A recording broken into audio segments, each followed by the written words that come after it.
டெல்லியில் போதைப் பொருள் கடத்தலில் தொடர்புடைய திமுக நிர்வாகி ஜாஃபர் சாதிக் பின்னணி குறித்து முழுமையாக விசாரணை நடத்த வேண்டும் என அதிமுக பொதுச் செயலாளர் எடப்பாடி பழனிசாமி வலியுறுத்தியுள்ளார்.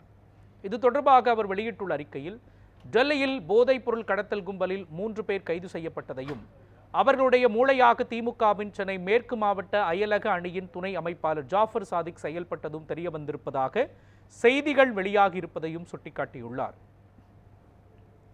ஜாஃபர் சாதிக் அவரது சகோதரர்கள் மைதீன் மற்றும் சலீம் ஆகியோருடன் இணைந்து போதைப் பொருள் கடத்தலில் ஈடுபட்டது அம்பலமாக இருப்பதாகவும் அவர்களை தேடி வருவதாகவும் டெல்லி காவல்துறை தெரிவித்திருப்பதையும் இபிஎஸ் குறிப்பிட்டிருக்கிறார்.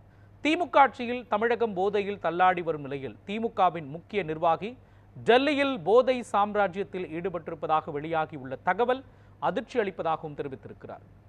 தமிழ்நாடு காவல்துறை எந்தவித அழுத்தத்திற்கும் உள்ளாகாமல் சுதந்திரமாக செயல்பட்டு ஜாஃபர் சாதிக்கின் பின்னணி குறித்து முழுமையான விசாரணை நடத்தி அவரை சட்டத்தின் முன்பு நிறுத்தி கடும் தண்டனை பெற்றுத்தர வேண்டும் என்று எடப்பாடி பழனிசாமி வலியுறுத்தியிருக்கிறார்.